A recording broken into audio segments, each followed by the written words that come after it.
చిత్తశుద్ధి గల ప్రభుత్వం ఉంటే పనులు చేస్తారు తప్ప సాకులు వెతకదు. ఈ సన్నాసులు వీళ్ళకి పని చేయడం చేత కాదు, వాళ్ళ ప్రభుత్వం నడపడం చేత కాదు. ఎంతసేపు ఢిల్లీకి మూటలు పంపాలా, పదవులు కాపాడుకోవాలా తప్ప ఇంకో సోయి లేదు. ఏం చేయాలి మరి? తెల్లారైతే కేసీఆర్ తిట్టాలి. తిడితే చివరికి ఆఖరి పార్లమెంట్లో కూడా మన వాళ్ళ బీజేపీ ఎంపీయే రఘునందన్ రావు అని బీజేపీ ఎంపీ ఉంటే ఆయన ప్రశ్న వేసినాడు పార్లమెంట్లో. ఏమని? అసలు తెలంగాణలో అప్పులు ఎంత అని కేంద్ర ప్రభుత్వాన్ని అడిగినాడు. కేంద్ర ప్రభుత్వం కుండబద్దలు కొట్టినట్టు చెప్పింది. మొత్తం లెక్కలు controller and auditor general, finance department వాళ్ళందరిని అడిగి తీసుకొని కుండబద్దలు కొట్టినట్టు చెప్పింది. 10 ఏళ్లలో కేసీఆర్ ప్రభుత్వం చేసిన అప్పు, వదిలిపెట్టిపోయిన అప్పు 3.5 లక్షల కోట్లు. అందులో కేసీఆర్ గారు రాకంటే ముందే 72,000 ఉంది. ఆయన వచ్చినాక 2,80,000 కోట్ల అప్పు చేసినాడు.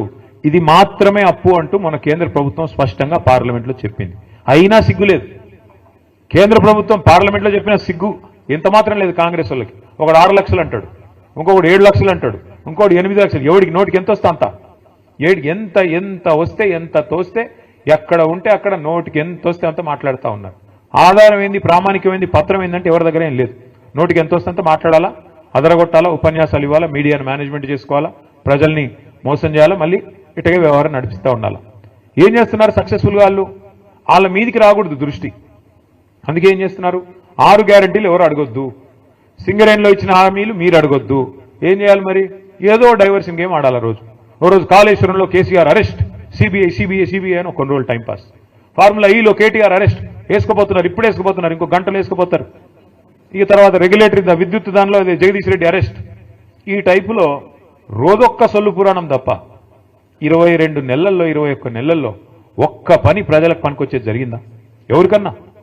ఒక్క ఫ్రీ బస్సు ఏమనంటే ఫ్రీ బస్సు, అది ఎంత గొప్పగా ఉందో నాకంటే బాగా మీకే తెలుసు. ఎన్నడూ చూడని దృశ్యాలు చూస్తున్నాం ఆ ఫ్రీ బస్సుల్లో. ఏందది అసలు? ఆ దృశ్యాలు ఏంది, కొట్టుకోవడం ఏంది? ఎన్నడూ ఇంకా మనం అది విమానాల్లో కూడా ఉండవు. అట్లాంటి ఫ్రీ విమానం పెడితే కూడా అట్లాంటివి ఉండాలి, ఆ టైప్లో కొట్టుకుంటున్నారు. అంటే ఇలాంటి తప్ప ఒక్కటంటే ఒక్కటి నిజంగా రాష్ట్రానికి దీర్ఘకాలికంగా మధ్యకాలికంగా పనికొచ్చే ఒక్క పని కూడా 21-22 నెలల్లో జరగలేదు. ఇంకా భవిష్యత్తులో జరుగుతుందనే విశ్వాసం అయితే నాకైతే లేదు. ఎందుకంటే తెల్లారు లేస్తే వీళ్ళకి డబ్బులే యావ తప్ప, ఢిల్లీకి మూటలు పంపి ఎట్లా కాపాడుకోవాలనే యావ తప్ప, ఎట్లా కేసీఆర్ గారిని మన పార్టీని బదనాం చేయాలా, ఎట్లా ఇబ్బంది పెట్టాలన్న ఆలోచన తప్ప ఒక్కటంటే ఒక్కటి పని చేసి ప్రజలకు ఇచ్చిన హామీ నెరవేర్చాలన్న సోయి మాత్రం లేదు. ఇంకా రాదు కూడా నాకు తెలిసైతే.